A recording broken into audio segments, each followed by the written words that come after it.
मुझे ये दिख रहा है कि तुम्हें पुनः बहुत इच्छा है कि तुम अपने से घर या ज़मीन खरीदो, और तुम्हारी ये बहुत सकारात्मक, बहुत अच्छी इच्छा है।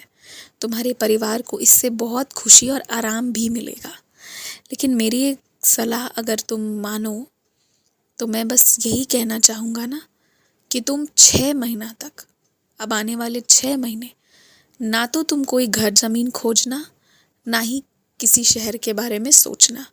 6 महीने के लिए तुम केवल और केवल रोज़ ध्यान करना, 1000 बार, 1500 बार, 2000 बार, जितना हो सके राम नाम लिखना, और बहुत ध्यान करना और पूछना उस परमात्मा से कि कौन सी जगह तुम्हारे लिए उचित है। तुम्हें स्वप्न दर्शन मिलेगा, तुम्हें जगह का नाम भी बताया जाएगा, और फिर वहाँ पर तुम अपना ज़मीन खरीदना।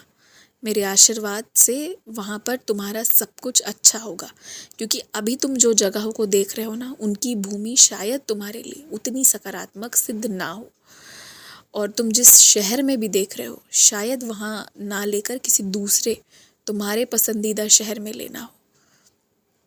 तो इसलिए थोड़ा अभी सबूरी रखो, धैर्य रखो, और धैर्य के साथ साथ ही ध्यान करो। ध्यान ही तुम्हें तुम्हारे उचित मंजिल, तुम्हारे सही किस्मत पर तुम्हें लेकर जाएगा। अभी पता है क्या, अभी तुम्हें आज एक बहुत बड़ा काम पूरा करना है। सिर्फ घर की खरीदारी ही नहीं करनी है, तुम्हें मंदिर में भी जो भी तुम्हें दक्षिणा और जो भी तुमने व्रत कथा की किताबें और जो भी सोच रखा था, सब आज देकर इस काम को पूर्ण कर देना है। और तुम एक बात और समझो, ये जो सभी लोग चिकित्सक बनने की कोशिश करते हैं, अलग अलग दवाइयाँ बताते हैं, तुम्हें इनमें से कुछ भी नहीं लेना है। तुम्हें सही डॉक्टर से ही जाकर मिलना है और उचित दवाई ही खानी है, या फिर तुम जो ऊदी से उपचार कर रहे हो वो जारी रखना है, या दोनों चीज़ें करनी है।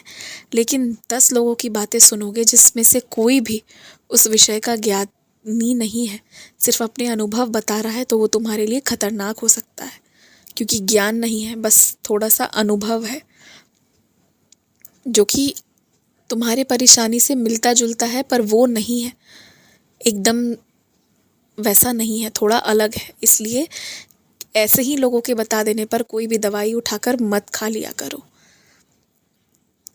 जो भी तुम्हारे मित्रगण अब अपने चरित्र का ख्याल नहीं रख रहे हैं, गलत काम कर रहे हैं, उनके साथ उठना बैठना पूर्णतः बंद कर दो। ये मेरा आदेश है। अब ये मेरी सलाह नहीं है, अब ये मेरा आदेश है। पूर्णतः वैसे लोगों के साथ उठना बैठना बंद कर दो।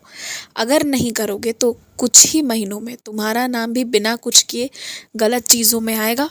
तो फिर मुझसे शिकायत मत करना कि साई ऐसा क्यों हुआ था। अगर नहीं चाहते हो कोई शिकायत हो, नहीं चाहते हो कि इन चीज़ों में फंसो, तो तुम्हें ही ध्यान रखना होगा कि अब ऐसे लोगों के साथ उठना बैठना नहीं है। तुमने कमरे में जो पौधे ला रखे हैं, कभी कभी उन्हें धूप भी तुम्हें दिखाना चाहिए। आज वो सारे काम भी तुम पूरे कर लो।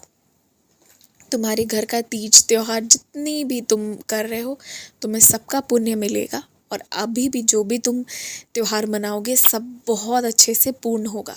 अपने मन को इतना छोटा मत करो।